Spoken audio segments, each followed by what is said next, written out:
Bike boat office coat गांव दादरी से मैं मुन्ना बालियान सभी बाइक बोट पीड़ित भाइयों और बहनों को मुन्ना बालियान की राम राम। 20 सितंबर आज और आपके धरने को 16वां महीना होने को जा रहा।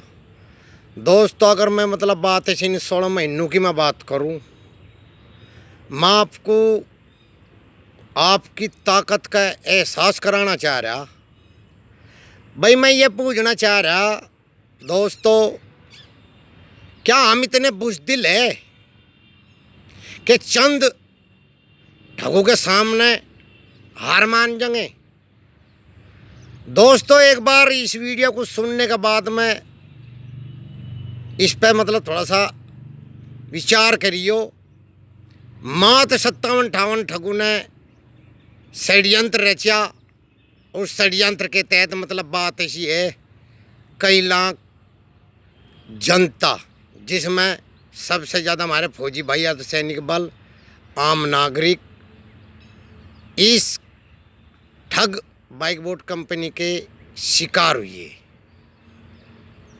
इन ठगों ने बात ऐसी है भाई, विश्वास में लेकर हमें षड्यंत्र के तहत ठगा मात्र चंद लोगों ने।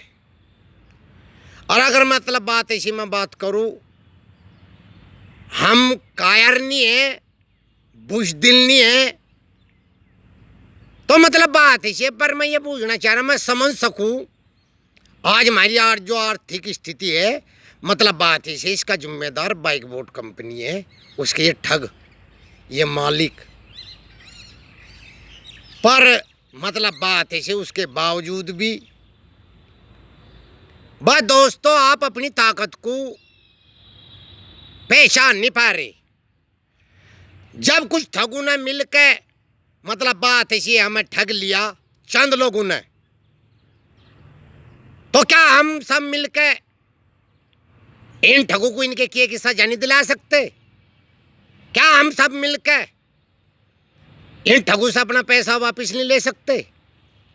दोस्तों बड़ों की कहावत है, जागू सा लागू बुरा हो। अगर आप घरों में नहीं घुट घुट के और परेशान हो के, क्योंकि मुझे पता होंगे बैंकों की किस्त नहीं जा पा रही, टेंशन और आपके सिर पर बोझ बढ़ता ही जा लग रहा, और ये ठग जो है अंदर ही अंदर अपनी कार्रवाई कर रहे। पर हम लोग अगर अपने आप को देखो भीतर झांक के, हमने इन ठगों के खिलाफ क्या किया? ये इन लोगों का षड्यंत्र है कि समय बीतता रहेगा, जनता चुप घरों बैठती रहेगी। पर दोस्तों हम बता दें आपको, हम चुप बैठने वाले नहीं, अरे इस मामले को हम दबने नहीं देंगे भाई। बस आपसे हाथ जोड़ के एक ही अपील करना चाह रहा हूं मैं, बस दोस्त अपनी ताकत को समझो, इतने बुज़दिल ना बनो कि अपने हक के लिए भी, न्याय के लिए आप लड़ नहीं सकते। नहीं तो आने वाली नस्ल भी इन ठगों की शिकार होगी। उन्हें तो बचा लो दोस्तों। अगर घर की आर्थिक स्थिति ठीक करनी अथवा ठीक बा दोस्तों, एक बात बताऊं, जब होगी जब इन ठगों की इनके की सजा दिला देंगे हम, और अपना पैसा मैं ब्याज के वापस ले लेंगे। और वो होगा कब संभव? जब आप लोग सब मिलकर बैग मुहिम क्यों नहीं चला रहे?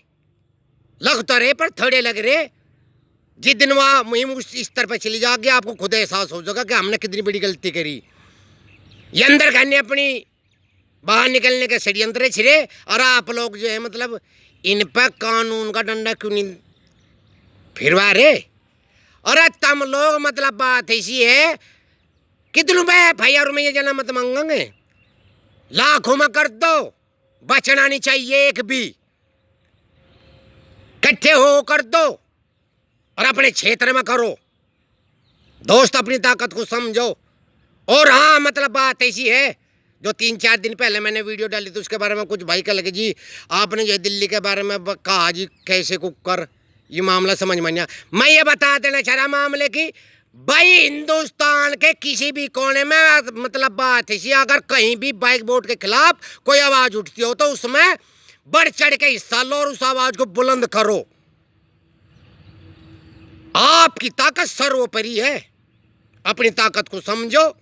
और आने वाले हम भी रणनीति तैयार कर रहे, आने वाले जल्द ही हम भी एक बड़े उग्र आंदोलन का तैयारी में है, जिसमें निर्णय हम बड़ा कठोर लेंगे, क्योंकि हम शासन प्रशासन की कार्रवाई से संतुष्ट नहीं है।